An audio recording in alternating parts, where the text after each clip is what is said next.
DJ and PK, a reminder to join hands and Scotty today, noon to 3, RGS Exteriors, 4235 Farm Road in West Jordan.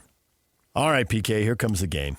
Cincinnati, BYU, we're getting right down to it, next to last week of the regular season, and I figure either the Utes or the Cougars, one fan base or another, is going to be super disappointed around 9 or 9:30 Saturday night.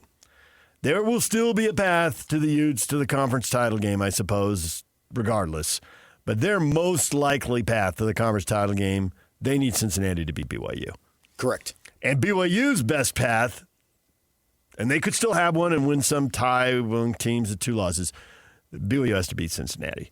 So Correct. when this game ends, one fan base is going to be like, we are hanging by a thread now. And maybe based on other results, because I just can't get into looking at all the 3-way tiebreakers. Too crazy. Yeah, this is too crazy. Well, let's wait till Saturday night, Sunday. It'll be a lot clearer. Right. So it's pointless now anyway. It's too much energy over something that may not come to pass. Right. But I'm figuring that one fan base is absolutely ecstatic after that game. And the Utah game's at 2. I think we all assume Utah will handle Kansas State, but we'll know that for sure. So when BYU wraps up that game in Cincinnati, 9, 9:15, 9:30, whatever it turns out to be, and maybe it'll be over before it's over. And we'll know. We're all shocked if Utah quarter. loses. I really believe it's a question about how It's many. about BYU. And then one fan base. Emotions are going to swing big time. So the question is, will the Bearcats do the Utes solid on Saturday, or does BYU come in and take care of business? And David says, my gut says BYU will be just fine. Could be, yeah. Could be. Kevin, nah. Everyone in the conference hates the Utes, and rightfully so. Well, Cincinnati's going to roll over because they hate the Utes. That doesn't make any sense. It doesn't make any sense at all. Cincinnati still has a path to the conference title game, even after these 2 losses. Now, it's not a great path, but it involves winning. Right. I mean, I agree. Everybody does hate. I hate the Utes. Yeah. And so with that in mind, sure. Steve's not buying that. Steve, it's well documented that PK has a man crush on Whittingham. I have never denied that. If I was ever to switch, he'd be my guy. If you were able to switch. Yeah, and I'm no longer a Sun Devil. Okay. What'd you think? I thought you were going to say Cougars. That's what I thought you were going to say. What does that have to do with a man crush? I don't know. I don't know what the man crush has to do with the Bearcats. I haven't tied that together. Maybe Steve just wanted to make a statement. I don't hide things. I got no secrets here. I'm friends with the guy. What do you want from me? And I got Sataki texting me on Christmas Day. So what do you want from me? Brian, if Utah waiting on everyone else, if Utah is waiting on everyone else, they are in trouble. They're not waiting on everyone waiting else. on Cincinnati They're BYU. waiting on Cincinnati BYU. They are not waiting on everybody else. Right. And a couple of years ago when they were waiting on everybody else, they still weren't in trouble. As it turned out. 4 games had to go their way. They only controlled one of them. Now, some of them were predictable, and one was not, and they got them all.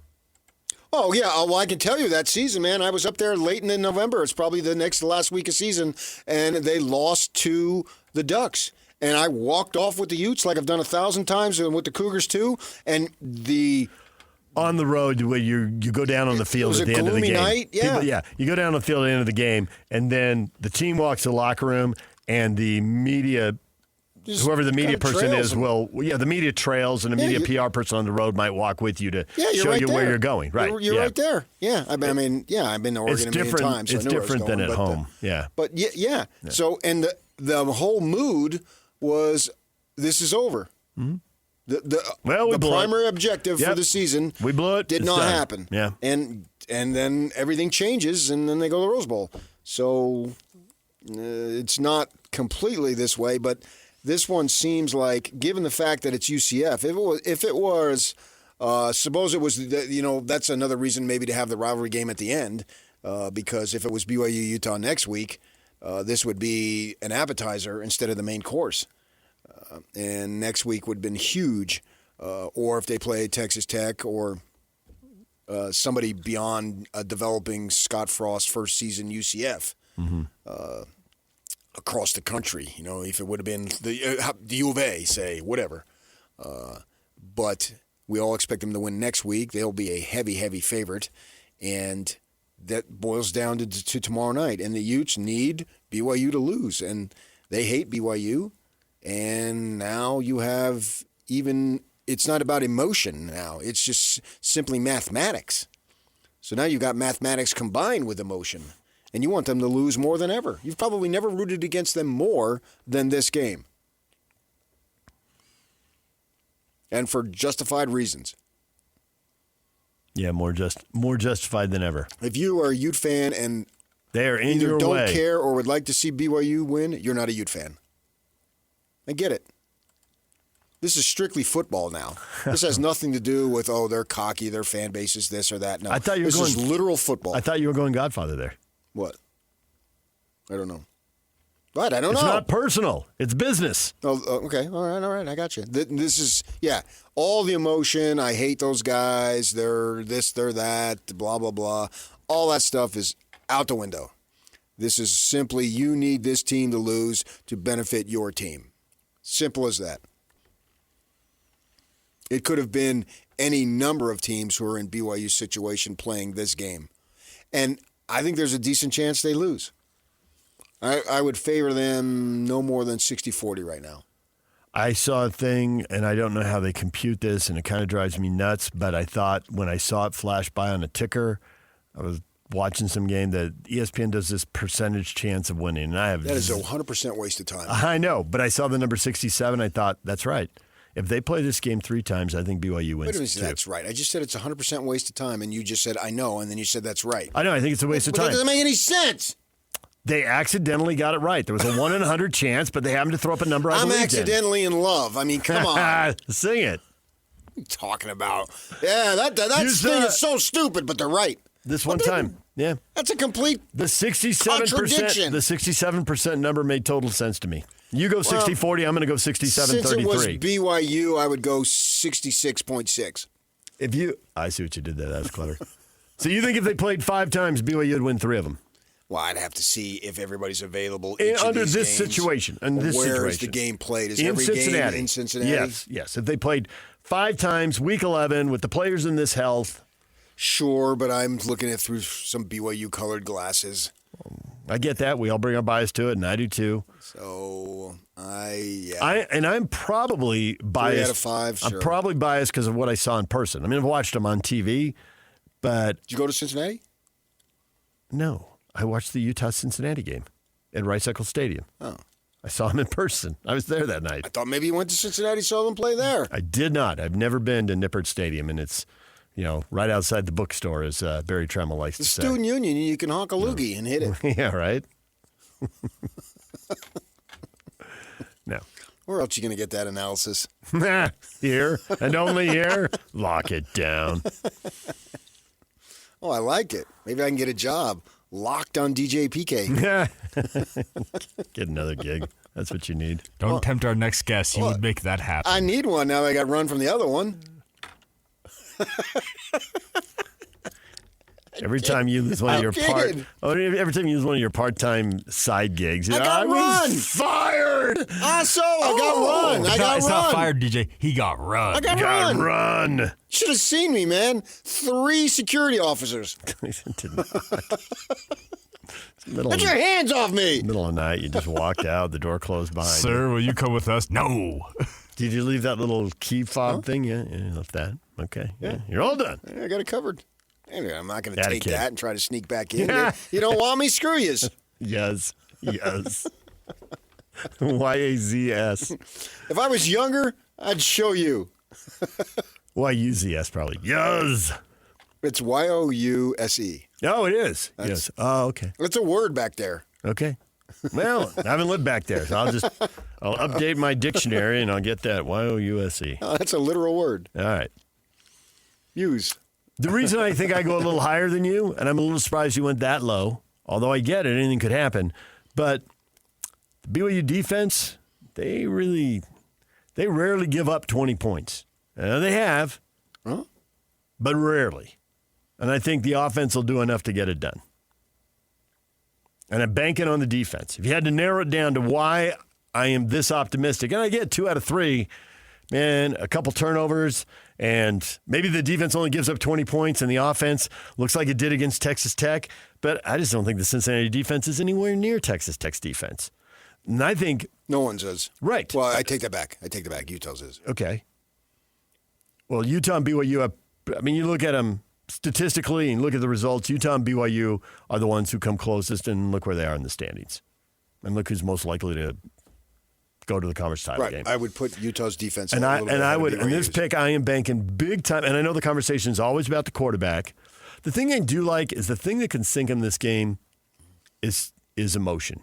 Getting rattled, too much emotion, highs, lows. But Bear Bachmeier seems to be pretty even keeled, and I think they're going to have the defense to fall back on. You told me they learned from that. Another reason I'm picking them to win is they've been in this spot before. Right. Well, in order to be somewhere and learn from it, you have had to have been there. Simple so do you logic. think, and you have been big on Cincinnati's offense, especially their quarterback, but their passing game, their throw game. You've been big on it all year, and you've watched the BYU defense all year, because if Cincinnati's passing game gets the upper hand, then it's pretty easy to see the Cougars losing this game. I think they make some plays, but I don't really think they get the upper hand. Even watching that Iowa State game, and I think we both think BYU is a much better team than Iowa State, and Iowa State went there when Cincinnati was playing well and had confidence. Cincinnati got the upper hand, threw it really well, and that second half they were holding on. And I get it, it's hard to maintain the emotion, and they really dominated the first half. But they were holding on at the end. I think BYU is better than Iowa State. I think we all think that. Yeah, but I can't get caught up on a singular, isolated game. I'm not. I'm also. I'll have to look at the big picture. And I'm also looking at the Ute game, and I may be overly biased by that, but I think BYU is going to have success running the ball against Cincinnati. Was walking into a slaughterhouse. They were. I agree. But are they built to handle BYU's running game, which is pretty good? I mean, A-Rod told us it was going to be good at the start of the year. I think it's largely lived up to that. I know you can sit over there and say they didn't run the ball on Texas Tech, but nobody is running the ball on Texas Tech. And they have created a run game even when they didn't have L.J. Martin. It's just that the Bearcats are at home. They're desperate as could possibly be. 2 time zone travel. I get it. Season is getting away. Now, the team went yesterday to try to mitigate that, as they should have. But they're getting back. Evan Pryor was their leading rusher. He's missed, 2 games? And I think they had a bye in there, so he's been out. Goody, their top receiver. They get a really good tight end, so I'm saying wide receiver. He was back. He is back. He missed last week. He's averaging, I think, almost 20 yards a reception. It just seems like, man, Cincinnati,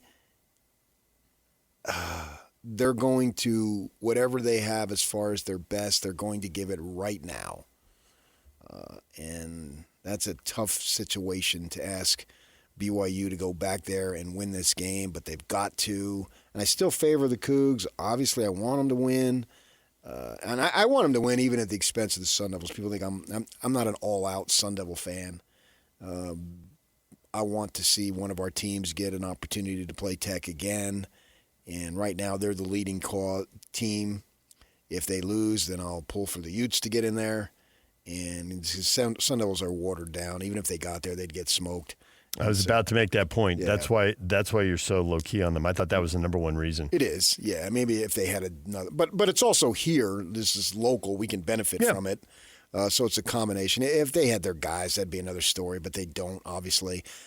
So I think that BYU or Utah can give Tech a better game, and maybe one get in the playoff, and that would just be absolutely cool. And I want to see it.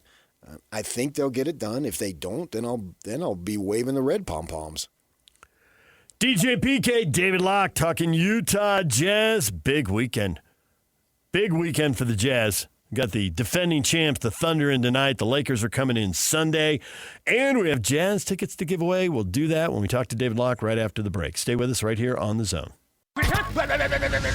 It's game week for the Aggies, and the KSL Sports Zone is getting you ready for kickoff. After After a double overtime loss, Bronco Mendenhall and the Aggies look to become bowl eligible as they hit the road for a battle against Fresno State. Listen all week long for the best coverage of Aggie football. Then catch all the play-by-play action beginning with the Aggie pregame show this Saturday at 7:30 on 1280 The Zone. Your exclusive home for Aggie football is live on air, online, and on the KSL Sports app. This is 97.5, the KSL Sports Zone. DJ PK, it's 97.5, the KSL Sports Zone. We have tickets to give away to see a Utah Jazz game. We'll do that at the end of this segment. It's to see the Jazz play the Lakers Sunday, 6 o'clock.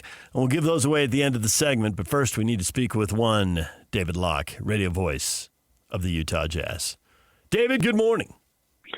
DJ PK in the morning. Gosh, my life, it's the completion each week of perfection, to talk to two brilliant people, learn a little bit, take in their greatness through osmosis, and frankly, while people are being enticed and forced to listen because there's Jazz Lakers tickets on the line at the end of the segment, and so they have to listen whether they want to or not. I really think it's a fabulous thing that we're forcing people to listen to this babble while I get to take in the greatness of the two of you.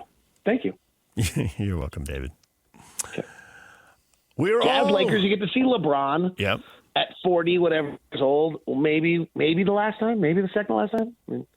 I would listen to whatever garbage I spew just to have a chance to win those tickets.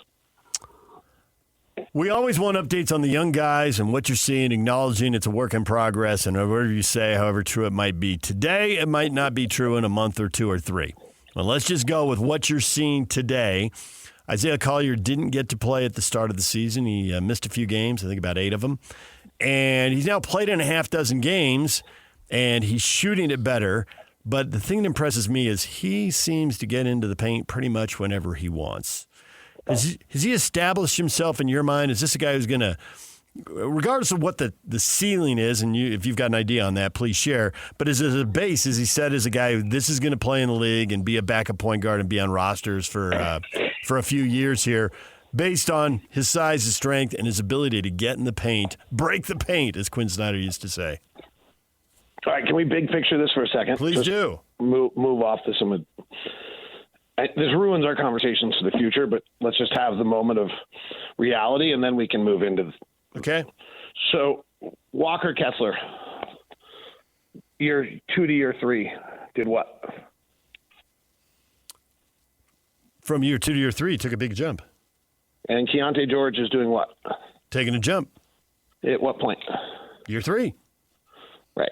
So let's just make sure we understand that, right? As we talk about all these players and all these other things, like there's a real element here that year 2 to year 3 for most players, it's usually year 3 to year 4 on bigs, is when the progress is made. And so trying to make whole big time comments about Isaiah Collier in month 15 of his career is probably a little foolhardy. So just as long as we have that established, that's why we I said can continue the conversation. Right, and that's why I said in a month or 2 or 3, you'll have more information, you may have a new opinion. I totally get that. Right. I'm just thinking what you're seeing now. Yes. Yeah. I just think we're really being slapped in the face by how obvious the progression of players is right now when we're watching Keontae, who, quite honestly wasn't very good for 2 years and has been really great so far this year. So I think the strengths you're mentioning on Isaiah Collier are terrific. He's a blur. He's got great strength. He's got great vision. On a team where not a lot of guys can beat people one-on-one, he can get into the paint. I'm not sure what I've seen about his finishing, whether it's any different than it's been in years past and whether he's better or not. Like, that's not entirely clear to me right now. So I think now on the flip side, like he does, you said he's shooting better. He actually doesn't shoot a 3. He has actually gone, I think, about 70 minutes without taking a 3. As a guard in this era, that's unique. In fact, if you go look at anybody this season who's done that, their names are Jalen Duren, Rudy Gobert, Isaiah Hartenstein, Nick Claxton. There's 12 guys. Ryan Clockenburner, Ryan Clockenburner? Yeah, Ryan Clock. Mose Diabate. There are 12 guys in the league other than Isaiah Collier that have played the amount of I think it's just have gone 80 whatever minutes without taking a three, and they're all 7-footers. I understand that's like on one level you say, well, that's getting to know yourself, and that's great, and that's playing to your strengths. That's great. But in the Laker game, they didn't guard Isaiah. They were 5 feet off him. And our offense, when he was on the floor, partially because he sometimes plays without Keontae or without Lowry, so there's more to the picture than just this. Mm-hmm. But when he was on the floor, our scoring, I think, was like, I haven't looked at it, but I mean, just calling the game, it felt like we were really struggling to score while he was on the floor, really struggling. And so, yes, those strengths are awesome. But going back to a Will Hardy quote of last year, when Will basically said, you got to make sure your weaknesses aren't so big that they prevent us from doing anything. So if your defense is so bad that everyone just calls you up every single time and there's no scheme that we can play because they're just going to space the floor and put you in action, then it's hard to play you. And if your offense is if your shooting is so limited or something else about your game, your handle or something else, that we can't run our sets because of then that's a problem. And I don't think it's a problem yet, but let's keep an eye on it. Okay. Yeah, sounds good. And I will have you know that Ryan Clockenburner, yeah. Yeah, he went. Is he your favorite player? Now he is. Yeah. He had 8 of 8 shooting in 26 minutes as the Hornets snapped a 3-game losing streak. He had 9 boards, 3 block shots, and 1 assist. Kid's a player. My goodness. Pretty amazing, huh? Yeah. Actually, what is his shooting percentage right now? Is it like 88%? And that's because he went into a shooting slump. No, he's 83.3 if you want him to be accurate. Yeah, he's 50 of 60 from the field. He literally had a stretch either to open the season or from games like 2 to 9 where he made something like 18, 20 straight shots. Right. He has the best field goal percentage by any player through the first 11 games of a career since the NBA-ABA merger. So let's not sleep on Ryan Clockenburner. Right. There's got to be Ryan Clockenburner love at all times. And there is Lowry Markkanen love at all times. And my question for you, as you've been on record saying that when the Jazz make their next playoff appearance, which we hope will be sooner rather than later, he will be on the team, right? So with that as the premise that he will be on the team, where would he fit in the pecking order on the team offensively? Well, originally when I made that comment, I assumed he would be kind of 2A, 2B, that somebody would have emerged as a star. Uh-huh. And then he would be your second or third best player. I've always thought he had to be your third best player on a good team. I don't think that's true anymore. I think he can be the second best player by himself. I think he's elevated his game. He's playing with a power, passing a little more than he used to. He's really been impressive. No question. Playing with a force, Now, you got to have a coach like Will Hardy deserves a lot of credit here. Now, because he's using Lowry Markkanen correctly, right? Like Lowry Markkanen in Chicago they tried him as a ball handling. If you go back and look, he ran a bunch of pick and rolls, and he did a bunch of this, and he did a bunch of that, and failed miserably. And it was all part of his development. And then for whatever weird reason, that organization decided, actually, no, we don't really believe in you. And they cut the cord on him. And then Cleveland used him as a spot-up shooter out on the wing, which he was great at, but that's really how they used him. And Will Hardy and the Jazz have used him as an off-ball player, both inside the three-point arc this year, much more than they have in the past, and also going to shoot threes and allowing him to tight curl in the lane. But this guy is scoring at a rate where he dribbles less than Klay Thompson did. Like, that's pretty crazy. He's really, J.J. Redick referred to him as a 7-foot-tall Steph Curry. I've referred to him as a 7-foot-tall Klay Thompson. It's really what he is. He's a 7-1 shooting guard who's able to play both inside the arc and outside the arc because of his power. But he's coming off sets. He's not self-creating. He did self-create 2 early baskets against the Lakers, which told me the Lakers had some game plan on him that was different. But he's not, and we'll be interesting to see if the Jazz can do anything tonight on handoffs or off-ball screens, because Oklahoma City just blows that stuff up. Maybe Oklahoma City might not be the standard by which you decide whether you can do things or not. They're so good. But Lowry has to be in the right system and be used correctly, and so his off-ball action, along with a primary ball handler that's really, really good, could be something that's really special on a really good team. Even like an Austin Reeves or something like that. Getting back to your point about the coaching staff and how they're using him, they've used him, and I don't remember if it was Atlanta. It really jumped out at me, though. It was either Atlanta or Chicago. It was a home game, and they ran a pick and roll, and he was the screener.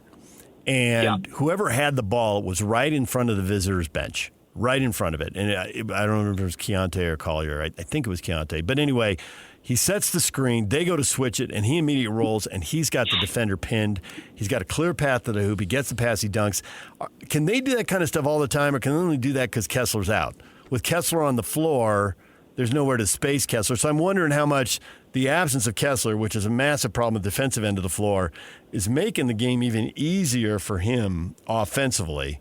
And I wonder how much of that they can keep doing with Kessler on the floor, or when Kessler's healthy, maybe they offset these guys' minutes and they get all shooters out on the floor and it open up. So because then he really goes to work in the paint, and the other team basically has no chance. So much there. Great question. And the wonderful thing is I can just try to answer. Statement. Yeah, it was a statement. So brilliant insight. Can they do this without Kessler? It's overwhelming to me how smart you are. You're brilliant. How's that? But no, it's great. You're on it. So just statistically, the Jazz were having Lowry set a pick about 3 times a game last year, maybe even last twice. And now he's setting picks about 13 to 14 times a game. That is partially because Kessler's out and we have no rolling big, and Keontae and Yusuf Nurkic going into the Laker game were the worst pick and roll combination in the NBA. Like, Nurkic is not a good rolling big. So there's some of that, but it's also because of exactly what you're saying, is that Lowry's now playing more physically and rolling people into the post and doing that. In regards to whether it's because Walker's off the floor, I think it's Walker's off the floor in the sense that they need somebody to set picks, and they don't have great pick and roll options otherwise. And with Nurkic, if the big would just drop into Keontae and Keontae just have nowhere to go.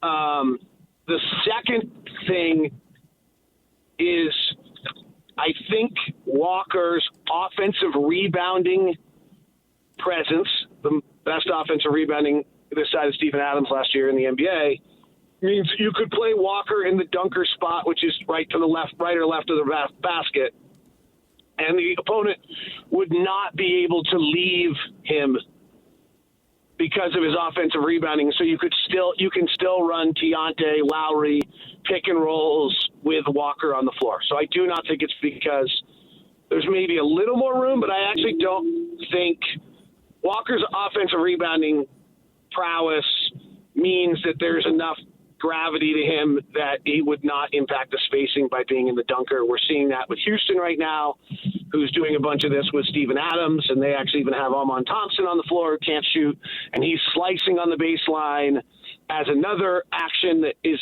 taking gravity, and they're somehow creating massive amounts of space with it.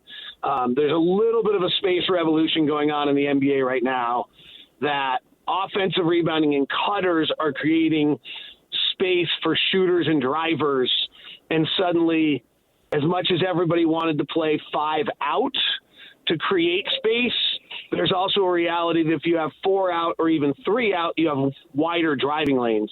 And so more and more teams, in my opinion, are playing 4 out with anyone they want at the dunker, because it's creating better driving lanes. In the case of Houston, they're almost playing 3 out because Amon Thompson's going to slice at some point in every possession, and you have to guard him. You talk about Lowry being the second best player on a Jazz playoff team. Is the best player on the roster in college, in the NBA, or over in Europe? I mean, Ace has got the most potential to be the best player. And then, obviously, I don't know how the lottery ping pong balls will follow, and I have not watched these kids yet. And they're, 3 or 4 years away, because that's the reality. Maybe 2 or 3 years away, if they're that good. So it's a great question. I would suspect, I don't know. I mean, Ace is really good. Like, he's got a long way to go. Yeah. I actually got on Locked On Jazz today. I did questions on Fridays, and I got asked, like, what's the most surprising thing and most, like, maybe disappointing thing. It wasn't how they phrased it, but it's like biggest surprise and biggest disappointment or something. And I actually think what's really interesting about Ace so far this year is if I answered that question, I almost would take both sides of the same coin. And so what I mean by that is if I had something that's probably the most disappointing is just his, like, basketball knowledge or, like, education is behind, like how to defend, where to move, how defensive systems work, things like that. But his basketball instincts are way better than I ever expected, if that makes sense. Sure. Right? It does. So, like, he's an open floor guarding someone. He reaches out and grabs them every time. It's like, dude, did anyone ever teach you how to play defense? Evidently not. And you watch him on some rotations, and if it takes him a second or two to, like, understand conceptually what's taking place. But you also watch him, like, in the open floor, cut someone off, and it's completely instinctual. It's amazing. Or when he drives and drops off a pass to Lowry for a dunk, or the other night he had one in L.A. where he drove and dished something, or when he sees a driving lane, those things are just not teachable, and he does those really, really well. So there's an interesting mix of instincts are incredible, knowledge is behind the curve. That's actually that's the equation you want. If your instincts are bad and your knowledge is good, then there's nothing you can ever do to get better. If you just need knowledge, we can teach you. And his instincts are incredible. We get questions every week. I'm finally going to ask it. People want to know if you're on a rowing machine, if you were on a treadmill. Are you skiing? You can't be skiing. We don't have enough snow yet. What's going on? So I go to the gym at 9 a.m. every morning, and I post my podcast at 8:30 every morning, and so you have me transitioning into the car every morning. That's what. Or maybe I'm in condition, and I'm just gasping for air because of the excitement I have from talking to you. It kind of the short. Yeah, it was very short. That was short. He punctuated that. All right, well, we'll let David Locke go because apparently he's already gone. And we will give away the tickets that you had to endure David Locke for. I don't think you had to endure him, but those are his words. Jazz, Lakers, Sunday, 6 p.m. 4 tickets. That's just 2. 4. Are you ready for that? Oh, yes. Yes, very much so. So what you're saying is not 1, it's not 2, not 3, but 4. That's exactly what I'm saying. All right, you finally got it up there? Finally. Okay, now you can read it. Caller 12, 801-575-ZONE. We'll win a 4-pack of tickets to see the Jazz and Lakers Sunday at the Delta Center. 801-575-ZONE. Call right now. Caller 12, going to see the Jazz and the Lakers Sunday at the Delta Center, 6 p.m. DJ and PK. Coming up in the 9 o'clock hour, Pablo Mastroni and Hans Olsen. Stay with us. Whirls around and down. 97.5, the KSL Sports Zone is your exclusive home of the Utah Jazz. And we want to send you to the Delta Center to see the Jazz in action. Listen every Tuesday for the Jazz Ticket Tuesday Sounder at 30 past the hour, every hour, all day long. And if you're caller number 12, you'll be on your way to an upcoming game. Buy one, you'll get one free. It's Jazz Ticket Tuesday, every Tuesday throughout the NBA season on your radio home for the Utah Jazz. 97.5, the KSL Sports Zone.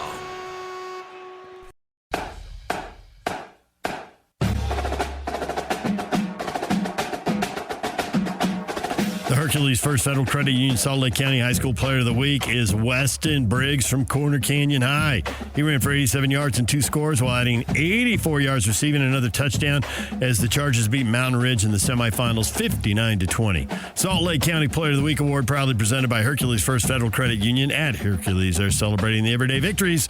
Hercules First Federal Credit Union, growing stronger together. Yeah, it's good to get another one under the belt. Corner Canyon did go out and win the title yesterday. It never gets old. Corner Canyon in 6A, Orem in 5A, Ridgeline in 4A. Yeah, I don't care about the other two, but they just bask in the glory. Uh-huh. They doubted us. When will they learn? I don't think anyone really doubted you, but okay. We lost to that team earlier. Uh-huh. And everyone expected you to win the rematch, and you did. No. You're not going to downplay it. Okay. I'm 6 titles in 8 years for the proud Chargers. Charger. Yeah. 6 of the last 8. Somehow, once again, we've overcome bad coaching. You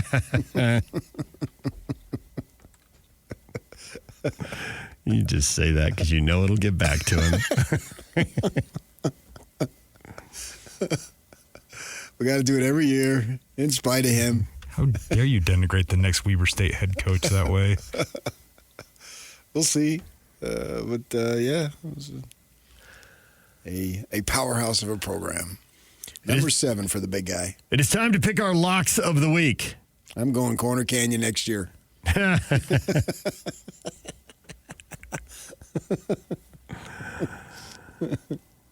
You like one of the blowouts, PK? Well, blowouts. According to the point spread. There are some lopsided point spreads here. I haven't looked at the point spread, but I will go. I already made it's my right pick. on the schedule next to me. Oh, did you take Seattle at Tennessee? It did not. Oh, okay. Thought you might.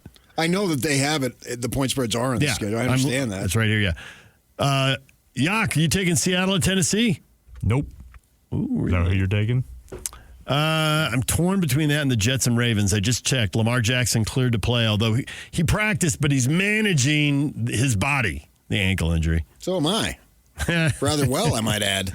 I'm going to go ahead and take the Ravens over the Jets. Who you got, PK? I'm going to go with the Patriots. The Pats are just thrashing everyone. They've got the Bengals in Cincinnati. Joe Burrow comeback game. But you know what? That's the Patriots versus the NFL's worst defense.